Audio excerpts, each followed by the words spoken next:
Hello friends, Westo Enrico here, Westo de Taquiendo de Famioso de Peopleopolis. And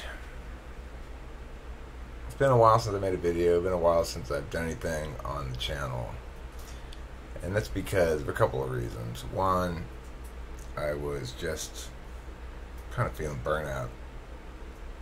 Wanted a break, went on vacation, went on a little vacation with Kimberly to Palm Desert, and which is just a couple hours away from us.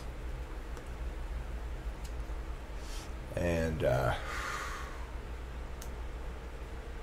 didn't even take my computer with me. Part of the reason why I've been absent is because Kim and I have been having some fights, I guess you'd say, or big talks and stuff like that. And I kind of wanted to talk about that a little bit. Now that I feel I can talk about it with adequate care and without any sort of anger or emotion or anything. From the get-go, Kim and I have periodically had big fights. And this is something that I've always said and felt and claimed that reasonable, well-intentioned people ought not fight very often. I'll be fair. If you're right, I'll admit it. If there's shit I gotta work on, I'll find shit to work on, even if I don't think there is anything right away. It's like, I'll do some work to be more than fair to my significant other. Maybe a lot more work, even, than I would with any other relationship.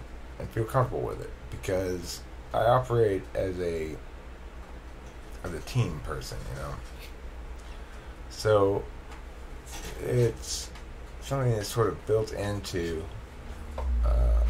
my approach to things. And I guess you could say it's a precondition of happiness. Hi, Kimberly. I'm actually making a video right now. I mean, I don't know if I'm going to put it up on the channel or not, but I'm making a video right now about some of our recent difficulties. Anyway, I was raised in a household that led me to expect some things that are unrealistic in life. My parents were always very fair with me. And they always believed in talking things out. And everybody trying to detach from their emotions and talk things out and be reasonable about stuff. Be logical about stuff. It's true of my mom as well. And, I mean, I learned early on that my mom wasn't as capable of holding her own in that capacity as my dad or I, but I also, as a consequence, began both being, like, accounting for that pretty young, going like, okay, well, mom can't really hang, so I'm not gonna, I can't beat her up with this at all. And by and large, I didn't. I mean, there were some stages when I was like 14 or 15, maybe, when I did, and I feel bad about that, but, I mean, you know, adolescents are adolescents. Anyway, when I left that family, you know, the cradle of civilization, sort of Mesopotamia of families, I went into the world with a couple of dysfunctions almost. Some of them, a couple of them dysfunctions that were built of failures, and a couple of dysfunctions that were built of success. So I believed more highly of people than perhaps I ought to have in general. People have often accused me of being naive or susceptible to the bad behavior or bad intentions of others. Too trusting. And I additionally had internalized a lot of negative narratives about myself and women, assuming that I was basically repulsive to all women because I'd had some bad experiences as a teenager, I guess, or something.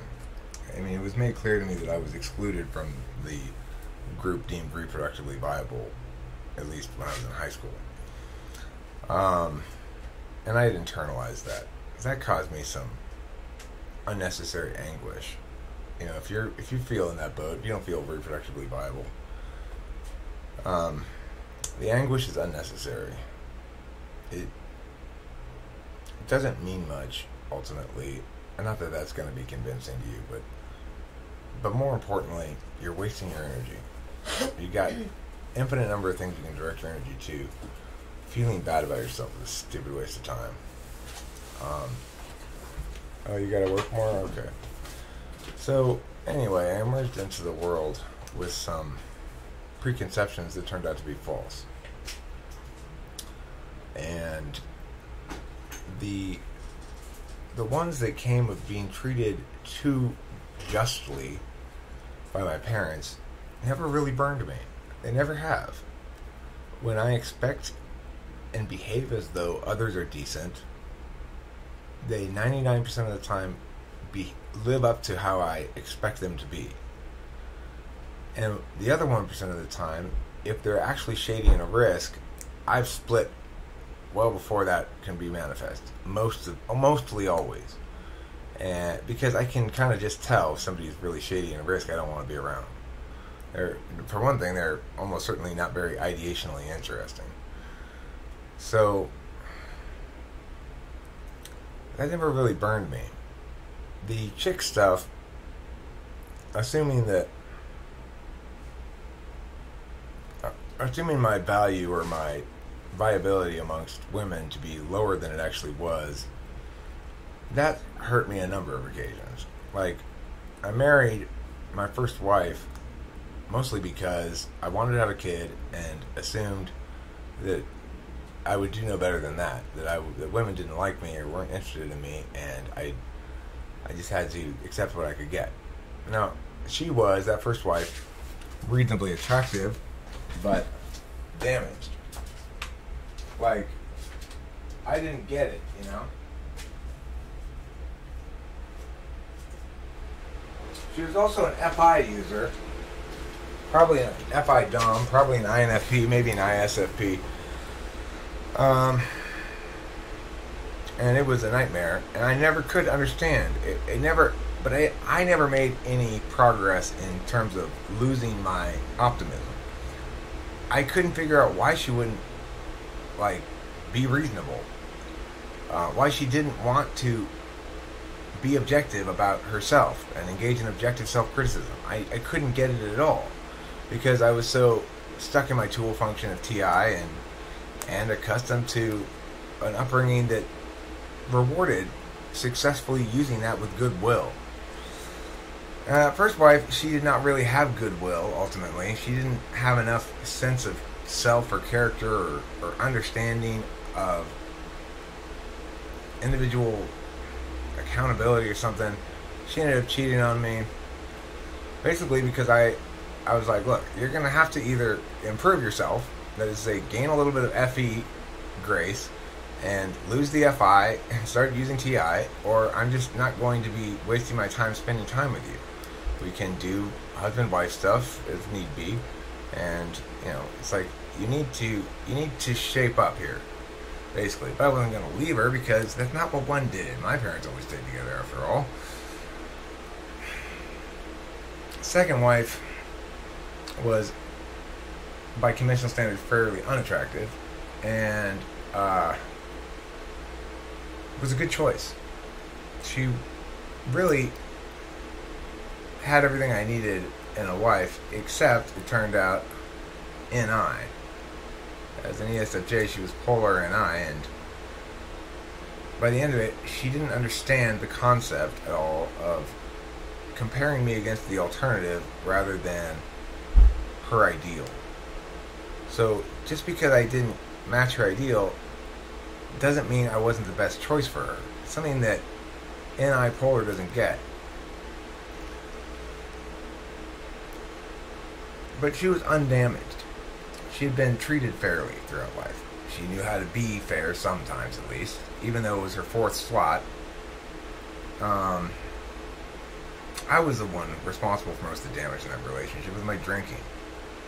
And when I quit drinking and said, okay, now it's time for you to stop all your bad habits that you developed over the course of time when I was drinking and couldn't really defend myself and couldn't really be a leader in the relationship. She wasn't prepared for that.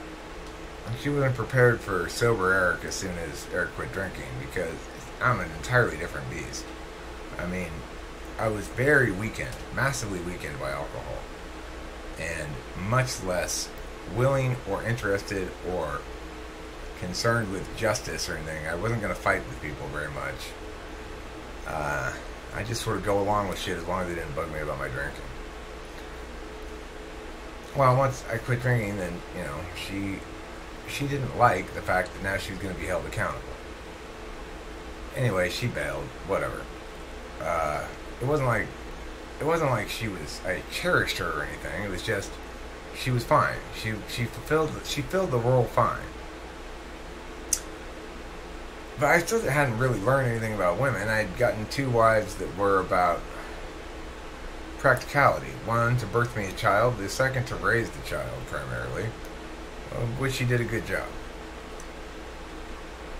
When I started dating again, actually trying and going onto online dating sites, I ended up getting with the first chick I went out with. And I only went out with a couple others. Because why? Well, I was in a hurry. Frankly, I was in a hurry. I was like, I'm tired of not being in a relationship, and I want this to be fixed and done now so I don't have to think about it anymore. I probably should have thought about it some more. But I'm not saying I want out of this relationship. I'm just saying that one learns the scope of whom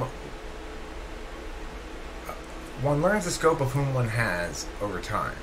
And I've come to understand that Kimberly grew up in a dramatically different environment than I did in terms of how she was treated and what she came to expect as the norm. And that has somewhat profound impacts on a person that can be healed or fixed, but that for which the healing / fixing is slow going and a difficult hike.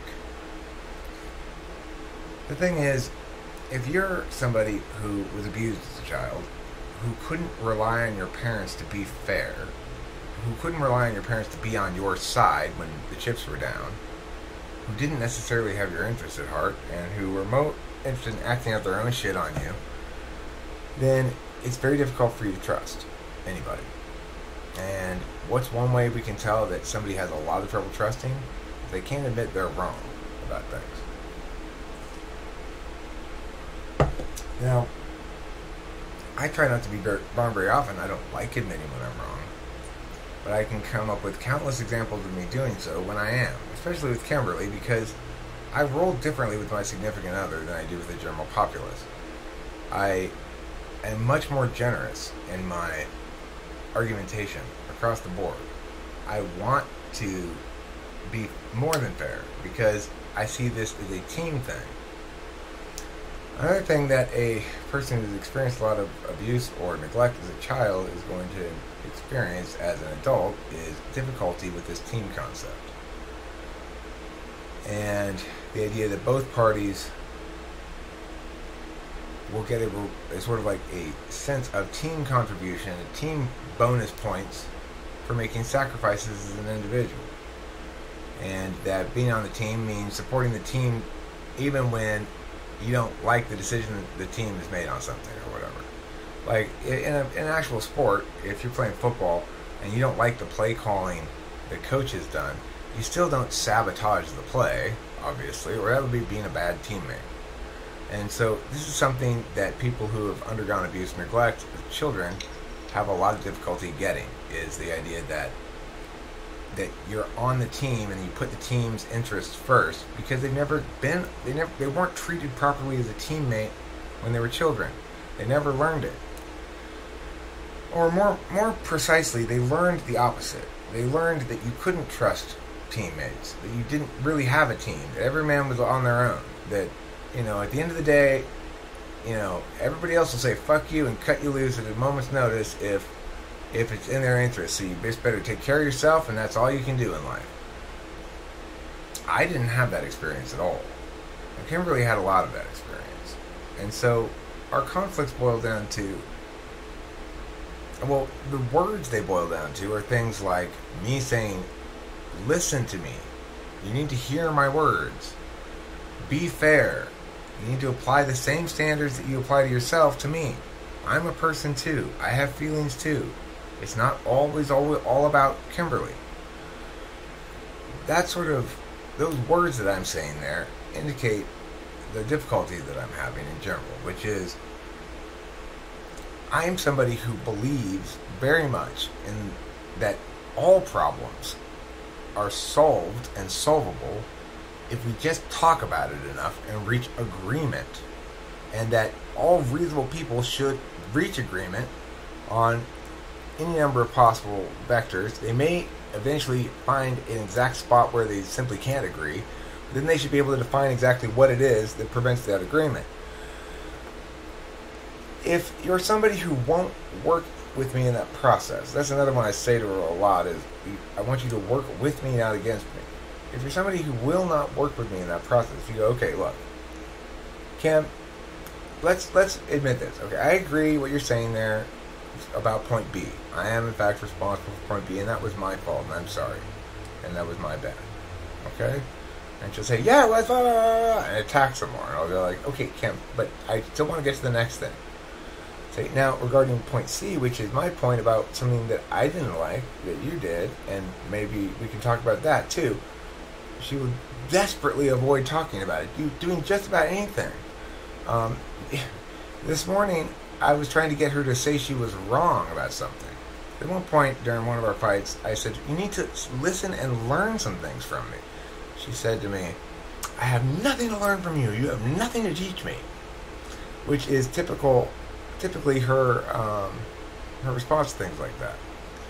But she is making progress, which is to say, she researched an article on her own about being a team player. There was a part of it in that article that brilliantly said,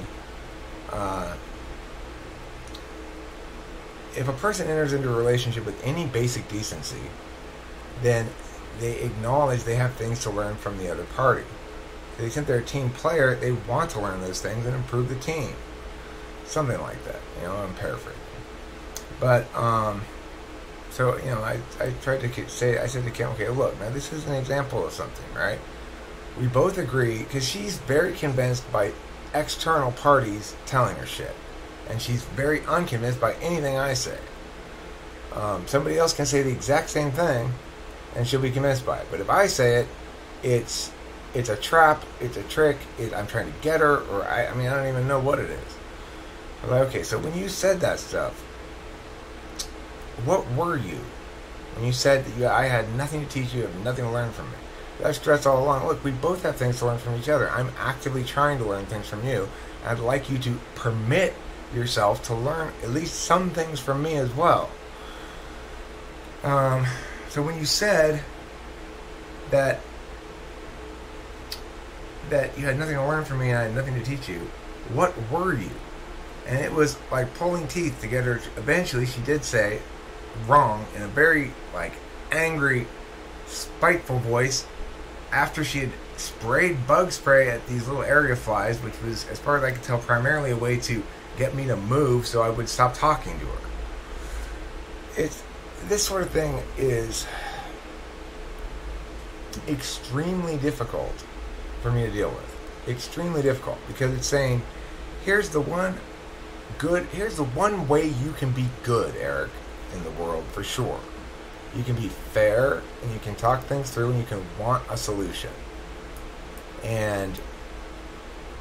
But, of course, it requires the cooperation of the other party. And if the other party is completely uncooperative, won't talk things through and be fair and concede anything, ever, and I don't use those words lightly, right? Concede anything ever is something I would normally never say, except it's as close to true as those kind of absolutes can be in this circumstance. She doesn't want to ever concede anything to me. She doesn't want to ever get scolded.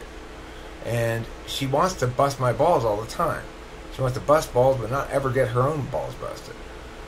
Well, that's not gonna fly. At the same time, I want to stress this video is not about Eric's breaking up with Kimberly. This video is about trying to understand what the slabs would have me do. Because the one thing I want to make sure that I am able to provide for her, well, for one thing, I actually love her. And it's different than I felt about previous women. I love Kimberly, and she's great. She's in a lot of ways my ideal mate. And I don't want to throw away 1.5 years times invested into this thing. Our lives are pretty entangled at this point. And I'm perfectly happy with her, except I need her to be able to trust me enough to appreciate me or allow me to do my thing, So that's where I'm at, and I think we made a lot of progress over the past few days on our little vacation. The other thing I'm trying to do is take all of her excuses away. So if she wants to bitch about something that I'm doing, I try to change that behavior, unless it's totally unfair to me for me to have to change it. I'll try to change it because I don't want her to have any narrative lines to work. She's not going to get any better until she acknowledges some shit. She needs to use her TI on herself. She needs to look in the mirror, and she needs to acknowledge that some facts. Feelings are not facts. Another thing I say to her all the time. It's fine that you have strong feelings about this. And I'm not saying that you ought to feel differently. But you're saying that I should feel differently or behave differently because of your feelings. Now, if you're feeling bad because I keep stabbing you in the leg with a steak knife, then you're right. I need to behave differently. If you're feeling bad because I didn't get you a cup of coffee when I stopped at the store, I got myself one, I didn't get you one, you're right that wasn't considerate of me, but I was thinking about other things. It didn't occur to me. And it's not a reason for you to be angry with me. It might be a reason to be slightly disappointed that you didn't get a cup of coffee. I've already offered you mine, which you don't want. So I don't know what to tell you. That sort of thing, you got to understand that I didn't wrong you, right? There's a difference between wronging another person and failing to live up to their expectations. She may expect to have a significant other who always remembers to get her a cup of coffee when he gets himself one. But that doesn't mean her significant other has wronged her when he fails to live up to those expectations. And those are different states of affairs. If I had promised to get her a cup of coffee and then got myself one and didn't get her one or something, then she'd have a case to make. But if I just, without running my own little errands, got myself a drink and didn't think to get her one, then, the best she could possibly hope for is that I'd offer to share my drink with her. Instead, I offer her the whole drink. Here you go. You want it? Take it. I don't give a fuck. Or get a soda. Doesn't matter. No, I don't want it. I don't want that. I want you to have gotten me a coffee. Now, that's not even an actual example. I know there's things very similar to that have happened. The point is being able to distinguish what's your emotional response from what your expectations are, from what's a reasonable expectation to what's wronging somebody. Those levels of distinction are hugely significant. And it's important that we all learn at some point in life to make them. For somebody who's had a really terrible childhood, that's very difficult. And all I can do is say that I plan to fix the fucking problem. And I don't allow reality to be other than it ought to be around me in that close proximity. So I hope to fix the problem. You might say you can't fix people. Well, there's a difference between being broken, being damaged, and being wounded. She's damaged because she was wounded a lot. There's probably a lot of scar tissue. I'm an excellent surgeon.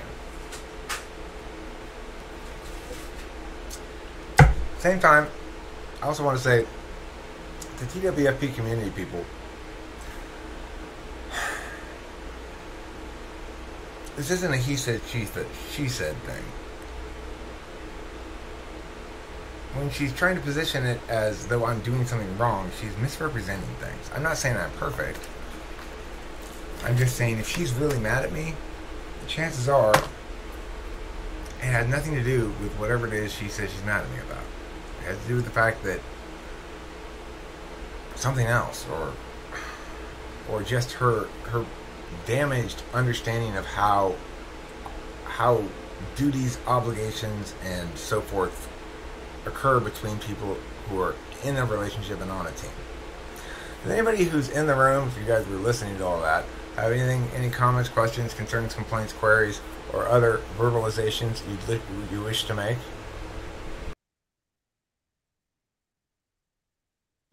No. That's a big no from Mark, and a big silent no from everybody else. So, without further ado, I'll bid you good afternoon. I object. Oh! Wait, forsooth, an objector. What do you have to say? No, I don't know. I have no idea what's going on with you and Kim, to be honest. But this video does, or whatever you're doing right now, it does seem to be all about whatever's going on from your perspective. I mean, that's what I would say too. It's like, well, this is okay. Eric's perspective on it, and it's obviously skewed. Blah, blah, blah. I would conclude the same thing. My conclusions would be wrong, for sure. I mean, I'm. If there's one thing I am, it's fair and honest. I do not make this video in anger. I do not make it at a time when we're wobbly or anything. I make it because... Well, why are you publicizing this? For a lot of reasons. Number one, this is how I render what's in my head real. So things aren't real until they're put out in public, in general. Number two, I want to make it clear to people within the community that it's important to be skeptical. Be skeptical of everything I'm saying is fine. It's just important to be skeptical because sometimes reinforcing in the wrong spot can fuel confusion. And lastly, because I just want to explain what's been going on. I mean, this is and has always been, at least in some part, autobiographical. I leave for myself later in life, and for my posterity, my grandchildren or whatever. I leave a record of myself, and I try not to leave shit out. You might think that really I'm just trying to be spiteful and win the fight or something. You're welcome to think that. It's irrelevant in whether what I'm saying is accurate or correct or whatever. But I understand that people make a lot of motivational calculi. They think that they know the substance of something because they can understand the motivations behind it, but that's simply not the case if you're dealing with a strong TI user. I don't know. It just seems like you don't have to air all your relationship stuff. Oh, I know I don't have to. I don't feel pressured into doing so. Why do you think he is? I mean, I'm sure there's plenty of relationship stuff he's not putting on her.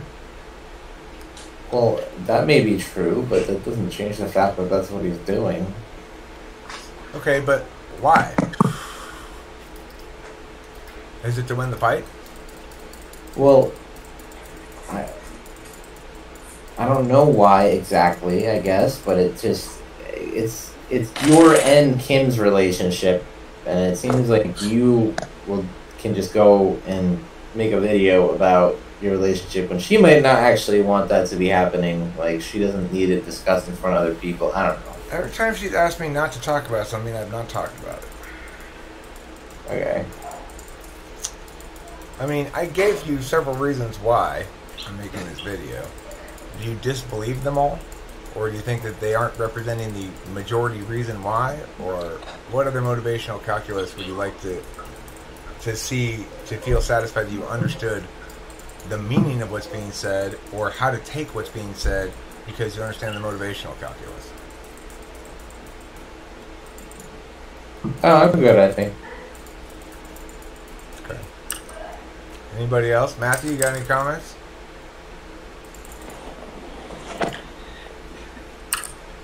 Yeah, I only heard like the last 5 minutes of this, but when you were, I was saying, even if you're right about what you're saying here, it seems like every chance she'll get, she'll be difficult or something. Even if that's true, she might kind of take it personally, and think you're releasing the video, and I think she might just interpret it as you saying like she sucks, basically. I'm not saying she sucks. I genuinely love her, and I want to see her happy and fulfilled. What I think sucks is that she doesn't. Well, have I don't think that habits you're of saying doing that. I just mean, I think she might see it that way. Well, no, I haven't put it up on the channel yet. I could say, I'm planning on putting this video up. Do you want to watch it first? She probably won't want to watch it first because she doesn't want to hear any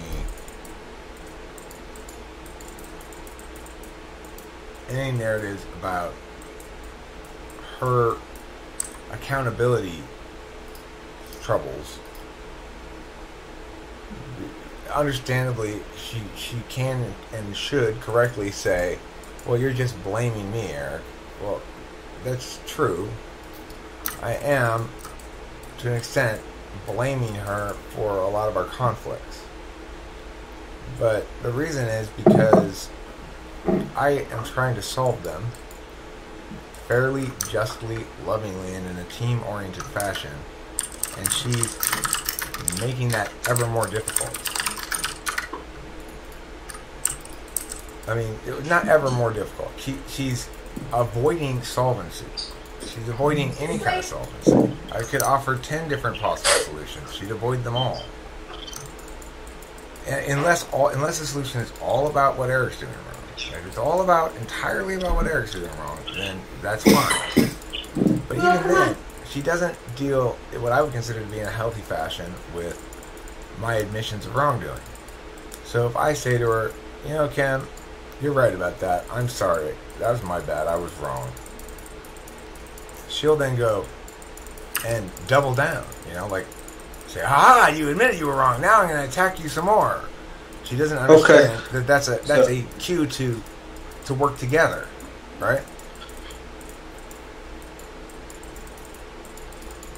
If your teammate drops a pass and they're trying to pretend that they didn't drop it, that it was the quarterback who threw it a quarter inch too far to the left or something, then you want to get on them and say, hey, no, you need to be accountable. You dropped that pass. But if your teammate's saying to you, my bad, that pass was right on the money, I just dropped it, that's my fault, I'm sorry, I really feel bad for the team, then your job as a teammate is to build that person back up and say, don't worry about it, you'll get it next time or whatever. These are basic things. And important. Basic and important. Spacey, are you entering a who can type noisily the most contest or something? It's insane the amount of noisy typing you do. It doesn't even sound like you're typing. It just sounds like you're smashing the keyboard. He's a performance artist. Is that what it is? That's what I figured. So, I mean, this is the thing. If you're in a relationship or thinking about being in a relationship, determine which kind of person you are first. Like, where are you as a default? Are you a team player who believes in the relationship even though it might let you down?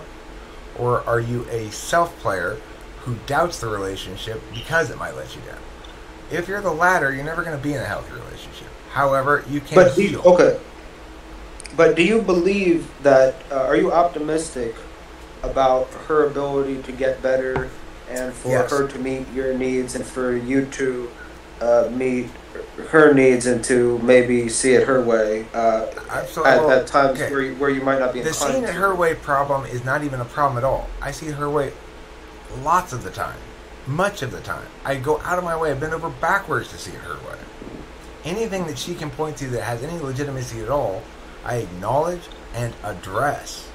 Because I'm trying to take away all of her excuses. So that's not a problem. Me acknowledging when she's right is not an issue at all.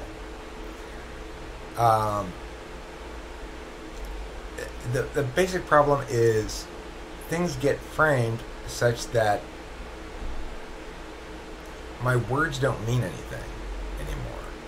Well, I don't even mean like seeing when she's right as much as just like seeing where she's coming from. I do see where she's coming from. She's saying, look, Eric, our conflicts are always rooted in language, in the sense that every time you're arguing with me, you're trying to pin me down, make me agree to things and blah, blah, blah, blah, blah. And so what you need to do is just realize that you need to be less attached to those symbols, let them go and experience the good times with me without interfering with those good times with negative language and things that start fights and such. And that's all well and good, except the negative language originates from her and is non-responsive. She's utterly non-responsive to anything I say in return. So if she says, Eric, you fucked up because blah, blah, blah, blah, blah, and I go, hold on, I'm already the enemy, before I say anything else. There have been many occasions where I say the first degree. The reason I'm a little bit hesitant here, Kim, is because, and then she'll just launch in with her response. It doesn't matter what comes after the because. So that's a problem. Do you accuse her of making you the enemy, or do you? I accuse her of defaulting to the assumption that I'm opposing her, that I'm oppositional, that I'm not trying to help, that I'm just simply trying to get my way or be right or something. That's absolutely not true. It's never been true of me in any relationship. Even with friends, I'm not like that. So, I mean, it's a deep, deep embedded distrust that I need to help her grow past. I am very optimistic because I've seen her make progress. She's able to occasionally work with me a bit more. She seems to take me a little bit more seriously in general now and respect the fact that she's not going to be able to just say shitty things about me all the time without me responding by saying, you're attacking me again for no reason. So she is responsive to conditioning in that regard. What I'm wondering is when, even if, say, like she is actually bringing the negative language into it, being negative, if you calling her out and being like, Kim, you're being negative again. I wonder if that reinforces more negativity. It might, but I have to have boundaries. I'm just saying, when you're thinking it's going to prevent it. No, you're I'm not thinking that. I'm thinking I have to have boundaries. Look, I'm not. I too am a human being with feelings and reasonable expectations, and I need to get something from the relationship as well as just give to it, right? So I do have boundaries. I'm not going to just be shit upon all day. I'm going to call bullshit on that. I could choose to, ideally, do so with a different tone or a different approach. She's always talking to me about my tone. She doesn't like when I get upset, she shuts down, which of course makes me very upset because she's still throwing out attacks, but being completely non-responsive to anything I say, being unaccountable for anything she's said, and refusing to communicate in any way that's going to help move the conversation forward. So when that happens, I get very angry. I mean, she makes me more angry probably than anybody's ever made me angry before. I've never been as angry as I get at Kim. At anybody. Over anything. Right. Well, I'm certainly not recommending or suggesting that what you do is simply like be nicer. That's not what I'm saying. I just wondered if tactically the way you're calling her out on when she's bad is I'm not somehow perfect. reinforced. And I'm not perfect is the other thing. It's like I do my best to make conscious, willful, intelligent decisions in communicating with her. But it is also true that she is uniquely capable of infuriating me, and she knows how to do it, and that she sometimes at least does it intentionally. So here's one point that I've heard in some kind of discussion of strategies to handle conflicts, is that, like, is it true that another person can make another infuriated, or do they simply do things and then you feel infuriated? No, I take responsibility for my own feelings. I acknowledge that I can choose to walk away. I can choose to not engage. What I struggle with is the reality that I actually care about her. I care about the relationship. If I just ignore it every time she shits on me, resentment will build. You know, there's a certain amount of implicit boundaries to being a self and having interests.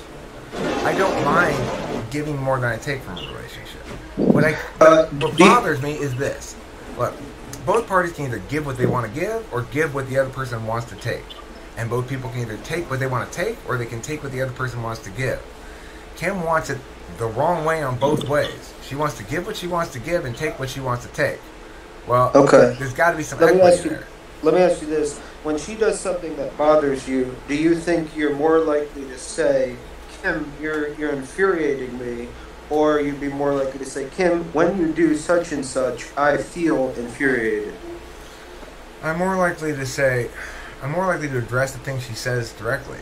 So if she says, as she did the other day when we were in Palm Desert, we got out of the supermarket, and she was furious at me because I said to her, Kim, we don't need those. Can we just put those back?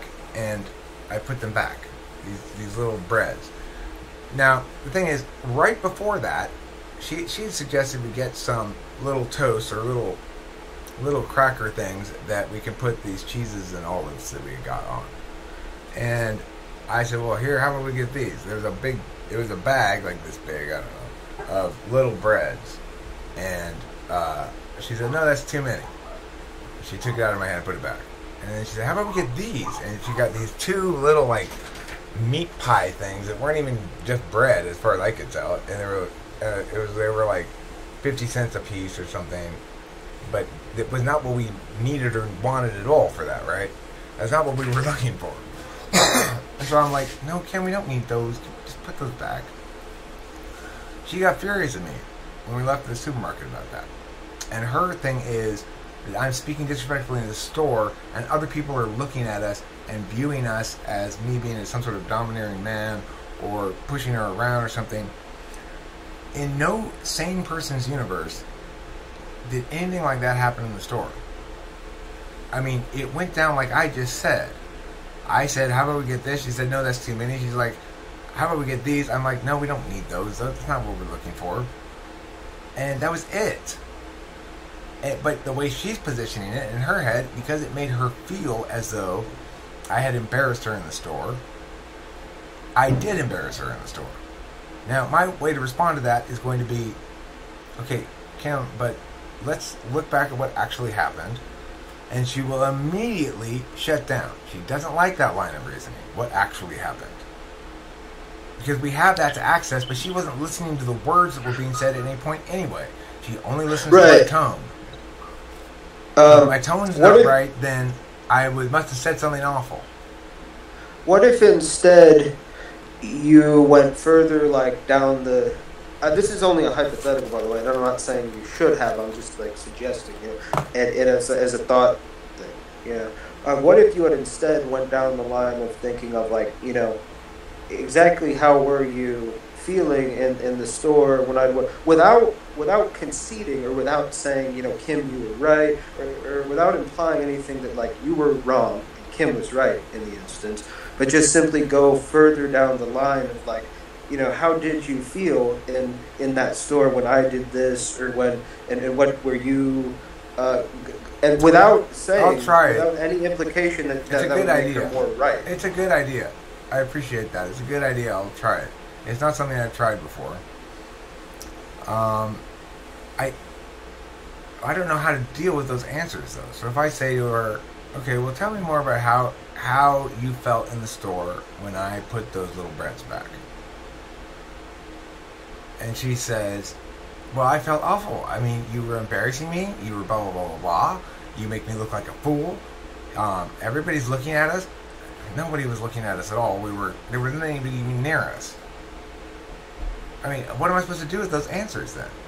Because she's not describing how she feels. She's describing events that didn't happen.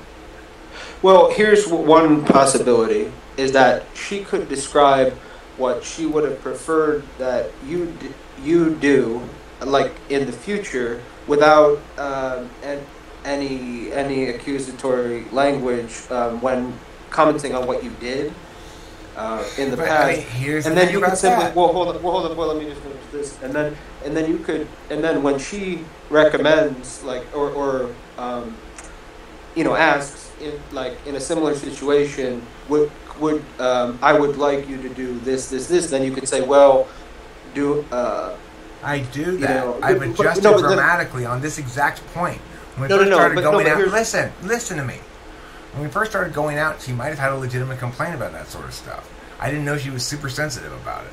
But I'm not even talking about who's right and who's wrong. Listen to me, though. But listen to me, Matthew. This is exactly the sort of thing I'm talking about. The other person needs to listen to what I'm saying, not how I'm saying it. Okay?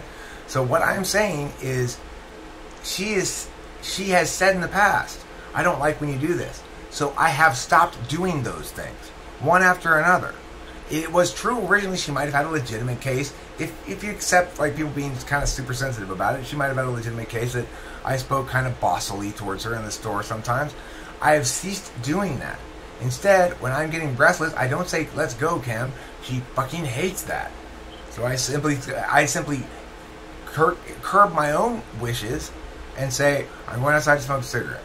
And then she'll usually be responsive to that and go, okay, well, she thinks for herself, I'm imagining. I guess I should try to hurry up because I don't want to make him wait forever. Or something like that. So I'm not saying you need to be faster. Instead, I'm just saying I'm deferring to you on time, and I go outside and patiently smoke a cigarette. If I approach it that way, it works. So anyway, the point is I've made these various changes already. She has indicated to me legitimate things. I have addressed them. So then what do you do, Matthew, once you've done all of that, and then she says complete bullshit, like, oh, well, everyone was looking at us in the store, and you embarrassed me in the store when I didn't do anything at all. It was remotely like what she's saying. So what do you do then, Matthew? Okay, well, here's the thing. In the mentioning the thing of, well, and then you could have her say what she would have wanted you to do differently. Again, I wasn't implying at all that you should concede then to what her wishes would be of what you would have done differently. I'm simply suggesting that you could ask her to, without blaming you or trying to shame you, simply describe exactly what she would have liked you to have done differently. And then you can simply tell her how the request would, how that would make you feel, and what it would bring, and what it would bring up in you, and not just totally focus on what is the right way or who's right and who's wrong, but simply air out these things. What if I say, okay, well, if I had in fact approached it like that, she'd probably be like, just say, sweet honey, are you sure these are the ones we want? I'm not sure. I guess so that would have made you feel what? It would have made me feel like I must be walking on eggshells. Because there's no reason to talk to you with such dripping honey about something as simple as whether we should get those little breads or not. I'm just saying, no, we shouldn't get those. Just like you did 5 fucking seconds ago. But it wasn't a problem when you said it, but it's a problem when I say it. Why? It's not like she talks like that to me. Far from it. Right. So it's not about who,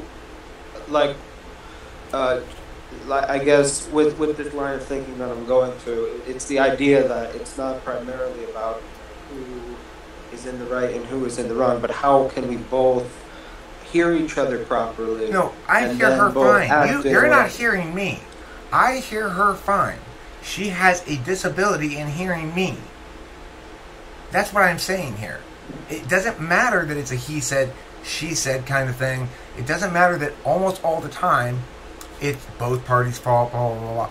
I've acknowledged all the things that are my fault and made the necessary changes. I'm continually working to improve, be a better husband, boyfriend, whatever you want to call me, and help the relationship improve in general. She's started to work with me some, which is very positive. You know, it shows that she's heard a few things. But the notion that how can we get both people to hear each other is not hearing or looking at the actual problem. The actual problem is not that we aren't hearing each other. It's that she is avoiding all accountability, honesty, or self-assessment that is at all negative about herself because she doesn't trust me to use it to our betterment. And the reason she doesn't trust me is because she was abused as a child. But do you agree with each other on what the actual problem is? No, we don't agree on anything because she won't agree with me about anything.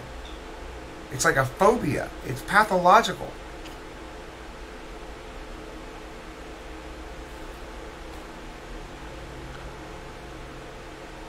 I could say it's X. She'd say, no, it's not. I could say, it's not X then. She'd say, no, it's not that either. Yeah.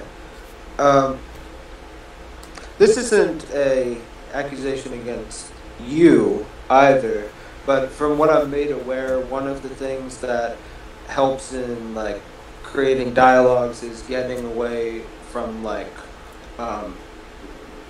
specific judgments about the other or like labels about it, like I'm not judging her or labeling her. I am saying these behaviors are not consistent with healthy behaviors of people in a relationship with one another.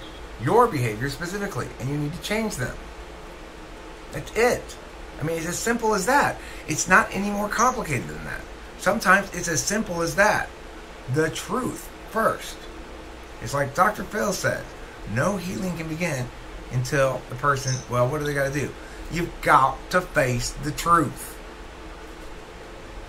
That's fucking as basic as it comes. Right. I'm not saying any of the labels wouldn't be true or valid. It's simply, well, I guess some people would say that like that. What? What'd you say? What have I labeled her with? Pathological, I guess. Phobic. In some those words are those words are labels. Unwilling. What else? You listen. She doesn't listen. You've made a determination there. Okay. Well, and again, not that they're not true. I'm not saying they're not true. I'm simply saying some people think that like labels in general, like makes people put up more walls. Okay, well, they may. However, if you're going to solve a problem, you have to be able to define what the problem is.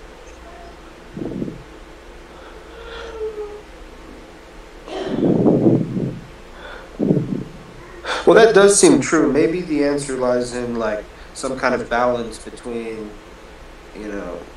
these two differing strategies. I'm not sure. She doesn't have a strategy. She has like a PTSD response. It's a reflex. This is the thing. She's often said things like, this is not a negotiation to me at odd times. When it obviously should be a negotiation, right?